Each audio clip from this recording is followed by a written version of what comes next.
This is the Doc and Krueger cast, the official podcast of Doc and Krueger Games. Season 1, Episode 4, Playing Scenes and the Roll With It system.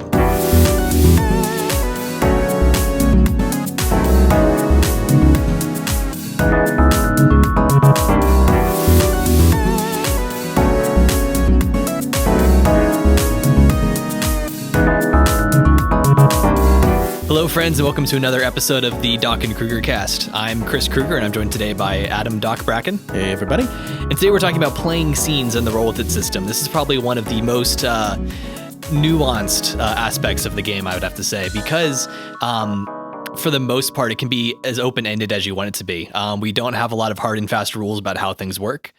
Today, we're going to talk a little bit about suggestions for how to approach things. But for the most part, it kind of comes down to a few relatively simple mechanics. It's how you apply those mechanics to your narrative or how you approach those mechanics that's going to be the big difference. And so just as a little kind of disclaimer before we start this, in some cases you might feel like we're making things a little bit more complicated than they need to be, or maybe it's confusing to you, something like that. That's because we are. Yes, we are. And we just wanted to let you know that like it can be as simple as just role play, and then use these mechanics to determine how things go. If that's all you need to hear, then that's all you need to hear and just roll with it. Yeah. No pun intended. Pun intended. Well, I didn't, but yes, maybe. Yeah. Anyway, but for those of you who think you would be helped by at least hearing this, in order to sort of get a sense of like, oh, I'd like to use that approach, or what they said there is not quite what I want to do, but maybe I do something a little bit differently based on that. We encourage you just to use this episode as you need to. Yeah. And if all else fails, go hit the example of play that we did, which is season 4 of our Roll With It show, because it was done in the Roll With It system. Yep. The Chronoptimizers. Yeah. That's a very fun season. It was a very fun season. It was. So, obviously the first thing you do when you're getting ready to play a scene is you set the stage. This is the part where the GM usually is going to explain kind of what's going on in the world. This is kind of the paragraph of text you might read if you've got a module book that you're working from, that sort of deal, where you say like you find yourself in this room and here's what you see around you, et cetera, et cetera. Basically, you're just sort of setting up what's happening. Sometimes you might play out a little bit of a scene here that's maybe not like something where now we're deciding how this conflict's going to be resolved. We're just sort of having a conversation, or you're establishing things. Okay, so already I'm just going to throw in with an or here, and I totally want to write I want to say that this is a proviso because I am the GM that I am. I almost always start a scene by looking at an individual or the table and say, okay, what are you doing? So basically, if there's only one person that has the most cards, they're opening the scene. And if there's two, if there's a tie, then you can look at those two and you go, okay, who wants to open the scene? And oftentimes they'll have an idea of what they want to do because they've got the motif in mind, that kind of a thing. So without any sort of setting of a scene at all, you can oftentimes just look at a player and be like, what's your character doing? Right. And they will then just take us into the next scene. Now, the danger with that is that if they're like, okay, so I got onto a boat and I'm now in the harbor and I'm going to Guadalajara, you're like, that's not where I was wanting to. I was a little off the rails there, buddy. But that's the thing is you can have some just really emergent gameplay and scenes that you as the GM might have never thought of. Right. But what you are doing effectively is you are handing off one of your 5 scenes for that episode to the players and saying, guys, you tell me. And I often find that if you've got, let's say, a monster that's going to attack or whatever, by letting them sort of set that scene, you can still do the thing you were going to do, and you can still mess with them the way you were going to mess with them, or enlighten them the way you were going to enlighten them, or whatever it is. But you can do it in sort of in their house. If that makes sense. Yeah. And that kind of leads into, I think, what I would call, in a sense, the sort of 3 basic types of scenes we've tended to see. Yeah. These are not all inclusive. You might be able to find an exception, but I think for the most part, a lot of times you'll find that it sort of falls roughly into one of these categories. And so this is actually something that we wrote into the additional tips portion of the rule book, which we didn't read in the audiobook because that's kind of a living part of the document. Also because a lot of the tips that we're going to be covering in the course of these episodes, like right now. So there's what I would call a reactive intention. Now, the intention is the thing that the player who's opening states as far as like what they're wanting to get out of the scene. So either they're doing something in particular, they're having their character try to do something, or they're trying to acquire something, for example, or they're answering a specific narrative question. And I think the more specific, the better. I really, really do. That said, we've actually played almost whole campaigns or seasons, I should say, where it was like, okay, my intention for the scene is to find a clue. Because we played mysteries where they just literally have no idea what's going on, to the point where the characters are actually saying, what is going on? And it's so fun for everybody because of the tension of not knowing what's going on. And so that's kind of fun, because then at the end you can narrate, as the GM, you can narrate by giving information. But we'll get to that in a second. Right. So continue that thought. So a reactive intention, as I would call it, is something where the GM has set the stage and they've got something very specific that they're putting in front of the players. They're saying, this person, they're establishing a very clear conflict or obstacle. They're saying that, like, this person is attacking you, or you come up against a door that's locked and like maybe there's no other way around it or something like that. So you need to figure out how to get past it. They're sort of presenting something very specific that the players are, as the name would suggest, reacting to. So the intention is about what the GM has put in front of them. Then there's what I call a proactive intention, which is basically the GM sort of sets things up or kind of opens the floor to the players to say, what do you want to do? And then the player has usually something fairly intentional they're wanting to do. They're wanting to explore some aspect of their character, or they're wanting to get to know another player character, another NPC better, or something like that. Although actually, in some cases, unless they have a specific objective they're doing with that conversation, like I want to get this out of the conversation, then that moves into our third category, which I call exposition, which is the scene is essentially about just figuring out what the scene's going to be about. They're exploring some aspect of their character. They're getting to know someone. They're just having a conversation or looking around the room, or whatever the case might be. They're kind of, usually in this case, they're trying to learn something. Or in some cases, again, if they don't have like a specific question, they're trying to answer through the proactive intention. They're saying, in this scene, we're going to explore how my character feels about this topic. Right. And then they sort of just play that out. And it might be just soliloquy. It might be like something they describe happening. And then as they go along, they discover what the scene is actually about and what they're determining with their intention. Yeah. So it's important to note that there's no mechanical difference in anything that you just said, those three types. That's basically just sort of a lens, if you will, to think about what's going on in this scene. Is it going to end up this way? Am I going to end up better than I was before? That's usually the intent. But that's whenever you get into, things like self-assisting and even self-hindering, because you might actually want to fail a scene. And we talk about this a little bit in the rules. Why would you want to fail a scene? And aside from the awesome narrative reasons for doing that, it gets into that thing you just said, which is the sort of the exposition type of scene. It literally might be, I want to mechanically take the fail, which is not a real mechanic in our system. But that I'm totally okay with not winning this and evolving as a character, getting the star value mechanically, by having a thing that is revealed to the quote unquote audience. Now, we understand that the audience in this case is the other players and actually yourself, and sometimes the GM too. But we also like to imagine. Yeah, we actually find it very helpful for us to think about what would the audience be seeing in this scene if they were just watching the TV show that we're writing, so to speak. Yeah, that's actually a tip we got from Primetime Adventures. And I just love that mechanic. And once we played that way, we never turned back. I think every RPG, no matter what the system, we sort of imagine cinematic moments where like, okay, this is to explain to the audience, and what we see is that this zoom in and where there's a wide shot, and and it's funny how we do that. But yeah, I think there are a lot of RPGs that always kind of have like the core mechanic that everyone borrows and everything else, even if not explicitly, but like so just like once you've played it, you've got that in your repertoire now and you always use it. Yeah. Thanks Luke Crane and Burning Wheel. So yeah, it's always interesting to hear people talk about which of those mechanics kind of gets carried over. But yeah, so like on a fundamental level, you're determining what it is that you're doing. If you want to think of it this way in kind of like a narrative sense, your character has something they want, and you're determining, and this is actually a little bit of how Primetime Adventures describes it, because we borrowed a lot of the idea of scenes from them. The idea of, my character wants something out of the scene, and we're going to determine by the end of it if they get what they want or not. Now, the way that happens is probably going to be very improv. It's going to be based on how the scene plays out. And by the time that has played out, that's probably going to change the context around the way you narrate the outcome, which we'll get to here in a little bit. But think about kind of like what question are you answering by the end? Yes. If nothing else. And then that's going to be determined by the mechanical outcome of the scene. Yes. And so in an exposition scene specifically, depending on whether or not you win or you lose the scene, it may really be less about that and more about showing the audience a thing.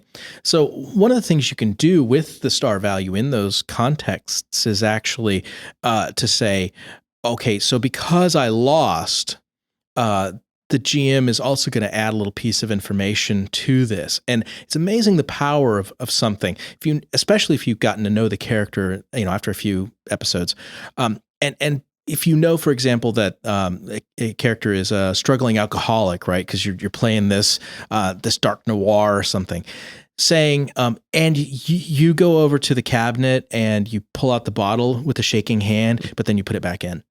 Like that right there, that's super powerful. Now, I always still have the philosophy that ultimately a player is in charge of their character.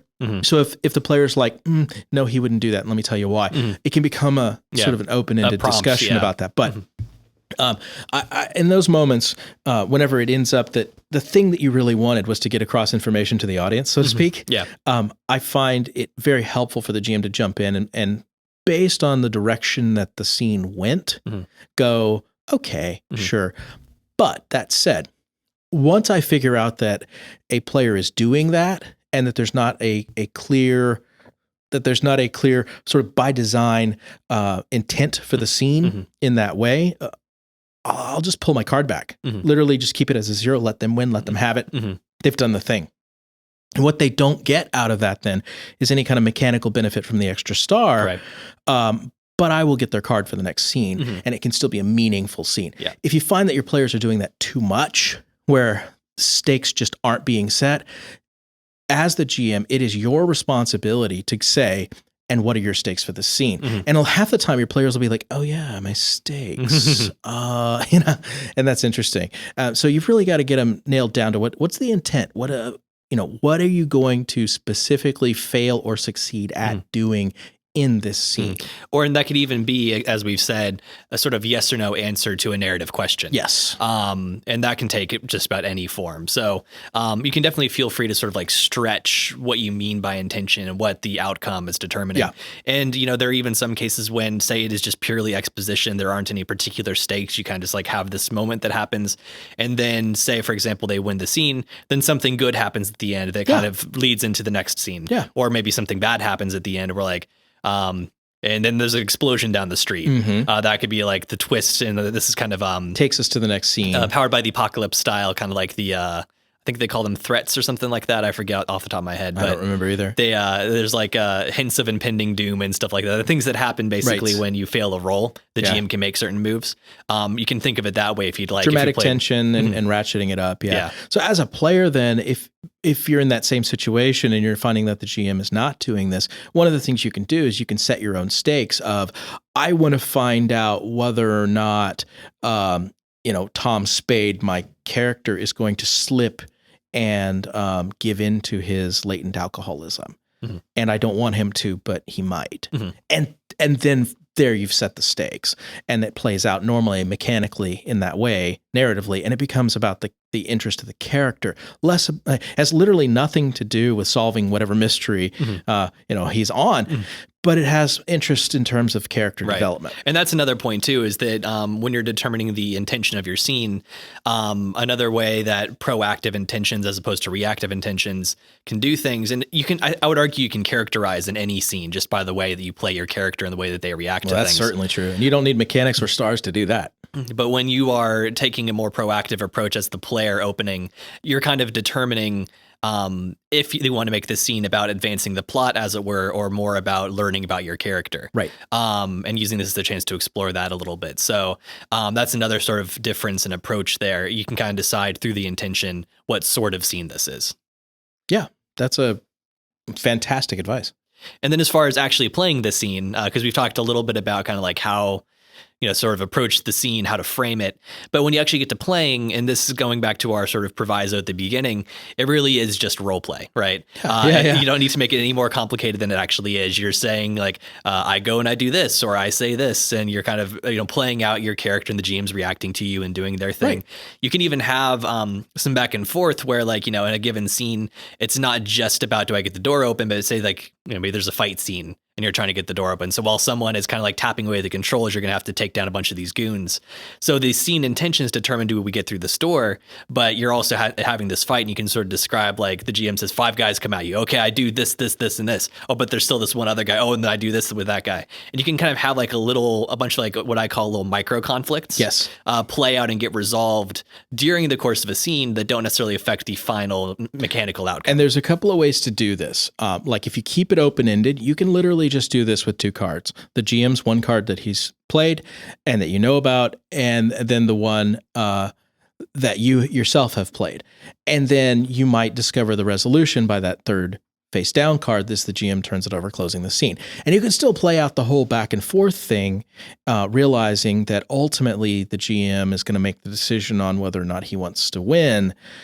But there's another way to do it too, and that's by when that card is played for the self-assist, and whenever other people buy in, you can let those represent changes to the fight. Mm-hmm. If in this case we're using a fight, but it could be anything. Mm-hmm. And so it might actually end up being from around the corner, so-and-so comes, and then there's blaster fire, and you know what I'm saying? Mm-hmm. And so there's a granularity to it that is the level you want it to be. It can be a car chase.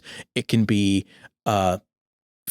just making a discovery in the lab. It can be anything. Mm-hmm. And the back and forth of it. And ultimately, that moment at the end of the scene where the GM is making the decision to turn that face down card face up, that is the moment of tension in every scene where it's like, did I make the right choices? Did I put enough star value down? And you can overwhelm it. Mm-hmm. You can make it so that that the GM is like, overpowered. Mm-hmm. Like even if that's a 3 right there, buddy, or I happen to know you don't have a 3. Mm-hmm. And so even if that's your 2, we've got this. Mm-hmm. We are winning this. And that's its own kind of fun. Yeah. And also based on the way that you're playing out the scene, say it's a conversation trying to convince someone of something to help you with something, for example, or to take your side. Yeah. As the conversation goes, if the player's just doing a really great job of doing this conversation, then the GM might decide, okay, I'm going to pull this card back that would have let me win and let them win, because I think the way the conversation's going, realistically would have been, they would have gotten what they wanted. But at the same time, even if they are doing that, you could say, I'm going to throw a little twist in here. And even though this person would cooperate, maybe someone else comes up and then they're all of a sudden aware that they're being watched. And then they decide to make a different decision, even though the player did everything right. That's one of those examples of, as we mentioned in previous episode, of failure not meaning incompetence, especially when you're doing specific tasks. There's kind of a tendency, I think, and it depends on the GM and the group and sometimes the system, but like when you fail the role, it's just like, oh, nope, that didn't work. And sometimes it's just because like you did it wrong or you didn't do it well enough. Yeah. But there's so many other ways you can explain a failure without it meaning that your character just sucks at it. Yeah. So back in the old days, whenever games were a lot more simulationist than they are today, a lot of times your fate would be decided by that roll of the die. Mm-hmm. It to the point where that did not work. You're going to have to find another thing, unless it's a really dangerous situation and you fall to your death or something mm-hmm. like that. And that's sort of almost deferring to the mechanics to decide how the plot goes. Mm-hmm. And that can be a lot of fun. Don't get me wrong. Mm-hmm. Love the dice pool. But this system is more about letting the GM actually have narrative decisions within the context of the mechanics. Mm-hmm. And there will be times when the players have said, through the cards they've played and the mechanics and all that, no, we are winning this. Mm-hmm. We are winning this. Mm-hmm. And there are other mechanics that ultimately allow you to abandon an epiphany and do these other things so that it's like, no, we are winning this. And then sometimes too, when you establish your stakes and your intention, the players, either the GM or the players, can sort of volunteer if I win, this will happen. Yeah, if I lose, this will happen. That's true too. And some people do like that approach to kind of know going into it, either A or B is going to happen and they're not necessarily surprised by. Right. And within all of that, there's that moment that I was talking about where the GM has to either turn the card or remove the card, withdraw the card. And from a mechanical standpoint, you know that withdrawing the card means you get to keep it for the next scene. But I think that there's something to be said for that decision of, you know what? I'm letting you guys win this narratively because that was epic. And that's not your only reason for doing it. Sometimes you make the decisions within the context of the let's call it the card game. That's our next episode. I don't want to get too much into that. But really, I think that it's as important to know when to close as it is to know how to close. You know what I'm saying? Or maybe I should say that the other way around, that it's as important to know how to close as it is when to close. You need a scene not to go on too long. You need it to go on long enough, but you also need to know when that sweet spot moment is of, okay, I moved to close. And then suddenly they're going to be like, what? No, we're losing terribly. Everyone throw down your cards. And then the scene almost takes on new life in that moment whenever everybody is now buying in when they weren't before. Or you might have this sort of tense moment where it's like, guys, I need some help here. Help? No one's helping. No one's buying in. Okay, I guess I'm going to lose this. And then even in that moment, the GM might still withdraw. So I love that there's different possibilities for how you lose, when you lose, why you lose. And ultimately, it is a human decision. The cards aren't making those decisions. So to me, I think that's one of the most fun things about using the mechanics for the narrative, which we talk about a lot, but that's what I mean when I say it. And speaking of knowing when to close, that's something that's going to kind of have to, you're going to have to play it by ear. It's going to depend on the type of scene it is. You know, if it's a conversation, usually you get to like a sensible conclusion or turning point in the conversation. If it's an action scene, kind of like when this sort of key deciding moment comes up. Another way to kind of tell when it's about time to close is when you start introducing a bunch of, like, you can almost think of it in a way, if you're familiar with game design or maybe some other sorts of design, feature creep, where you start to lose sight of what you were originally going for. If in a scene, you know, the intention is to find out, can I convince this person to help me? And then eventually you get to a point in the conversation where it seems like they are going to make their decision, but then it almost starts to feel like what you'd be flipping for is something aside from that intention. That might be a good sign to say it's time to move to close, because we're starting to move past the thing that the scene was originally about. Yeah. If you're getting into that moment where it's like, and. It's great to add things, but always sort of stay focused on what the scene is supposed to be about. Yeah, good tip. It's hard for us to prescribe. In fact, we wouldn't try to prescribe exactly when you should close the scene. And for your group, you might like short, quick scenes because you like to move through episodes very quickly, or you might have much longer scenes where like a given scene that takes like 20 minutes or something like that. Right. And you're playing like an episode per hour or something like that, which is actually a pretty standard sort of thing, like an hour to an hour and a half. Is what we tend to have once we kind of get into the groove for an episode. Yeah, that's very true. And if you think about it, that makes sense. It's about 10 to 12 minutes per scene. And that's right. That begins to feel about right. So, wow, balancing that collaboration versus the GM control element of it. That comes into play when you're talking about how you narrate the close. Yeah. So once you've determined who wins, basically it comes down to, like, you know, does the GM and anyone who bought into Hinder, do they have the greater obstacle value versus the player and anyone who assisted their star value? And whichever one is higher means that that side wins the scene, so to speak. Right. That's exactly right. And one way you can think about this is essentially, if you win the scene, you have narrative control. You get to say essentially what happens. And we actually like to, whenever possible, let the players narrate their own successes and failures. Yeah. So if you're going with the narrative control approach, where like if the GM wins, the GM is now in control and they get to just say what happens, that's a totally valid approach. You can do that. But like I said, we recommend when possible, having more of an approach where the player gets to decide either way what happens.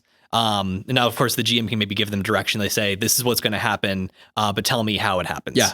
Or they can say, like the player starts going off on something, the GM might add a detail like, oh, and also this, no, not that, but that sort of thing. The GM's allowed to sort of influence it. Yeah. And that's whether or not they win or lose, because if the player goes a little bit too off the rails, like takes a few too many liberties, sometimes that can be fun. But if the GM is like, that's going to be problematic, or maybe it's just not possible, right? Then they can kind of rein things in. The GM always has final say. Adjust. And what I like to do in those moments is I take a key element of what they've said and I change it somehow, adapt it. I really look for that moment where somebody's like, do you trust me? Because I've got a cool idea, and seeing how that works. When it's something like split the party, lose a hand, kill a character, I have to really trust my players, or I have to really think twice about it before I throw that out to a GM. And a lot of times it ends up being that it works because we love those moments narratively when we watch shows, where it's like, oh my goodness, I can't believe that just happened. What? And, they'll either get out of it or it'll begin to impact things in a different way, or we'll discover that things aren't quite what they were. That's the twist. That's and we love those kinds of stories. As long as it fits with, and this gets back into our setting the scene, as long as it fits with the tone, the overall story that's being told. If there is a reason for it to happen at the right moment in the right story, it's not just about the one character doing the one thing. Usually you've got 3 or 4 players and 3 or 4 characters involved here. So killing off an NPC in Roll With It, that's kind of a big deal, actually. If it hurts.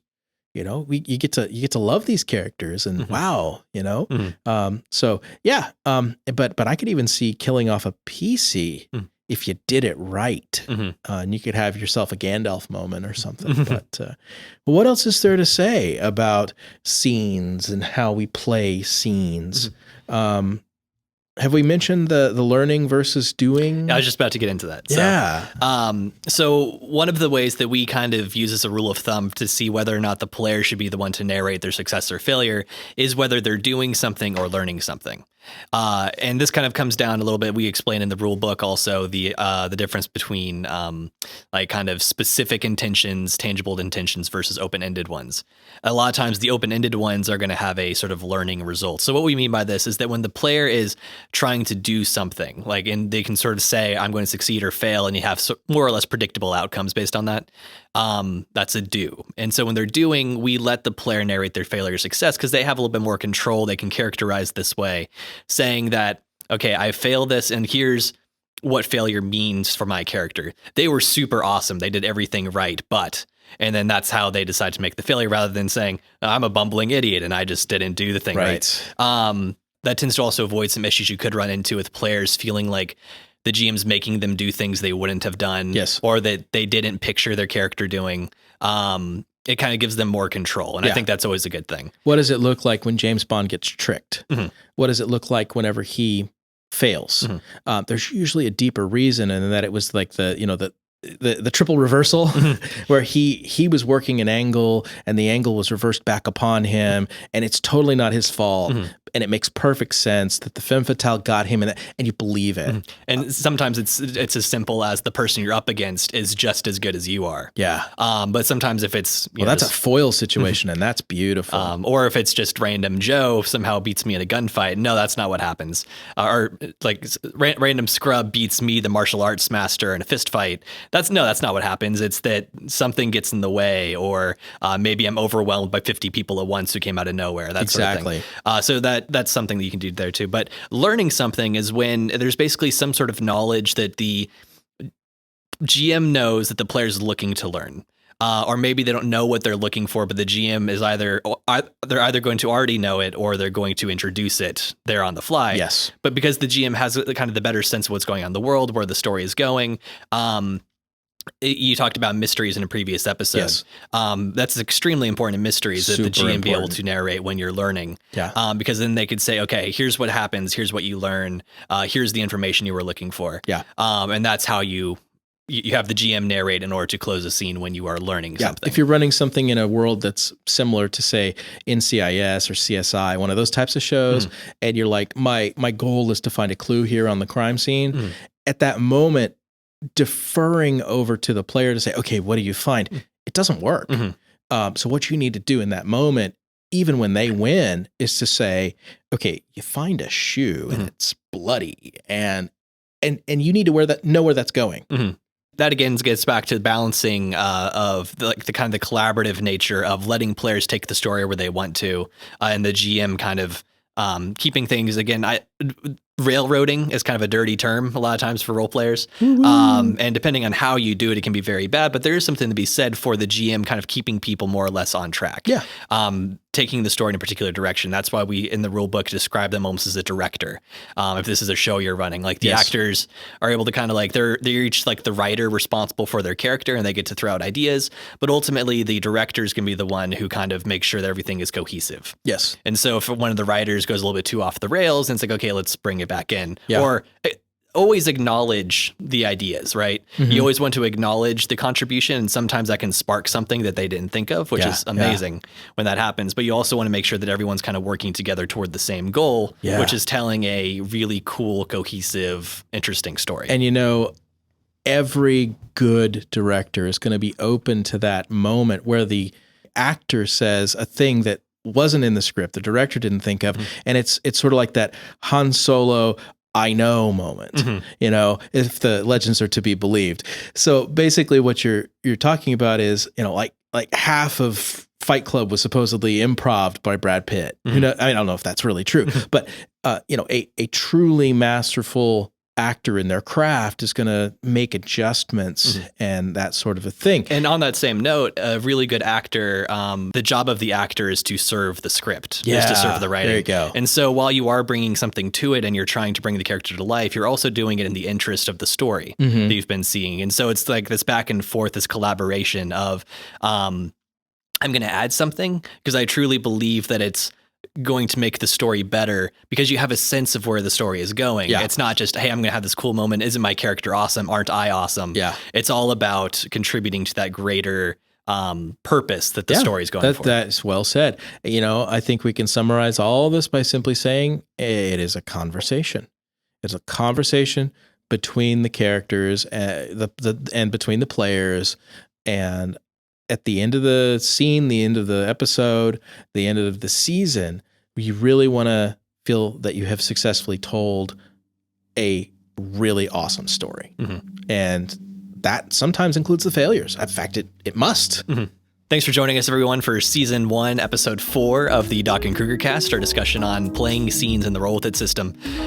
This is one of those things, like I said, it's really nuanced, and we encourage you to sort of experiment. You'll get a feel for how your group does things best. And sometimes it can almost feel like you're sort of drifting through the system at first. You know, it takes a little bit getting used to. So if you have any questions, feel free to reach out to us or maybe check out some of our examples of play, sort of see how it's done, and, you know, sort of find whatever works for you. So anyway, I'm Chris. I'm Doc. And we'll see you next time. The Doc and Krueger cast is a production of Doc and Krueger Games, jointly hosted by Adam Doc Bracken and Chris Krueger. The theme music was composed by Nick Krueger. The Roll With It system is available now. You can find it and our other games through our website, docandkrueger.com.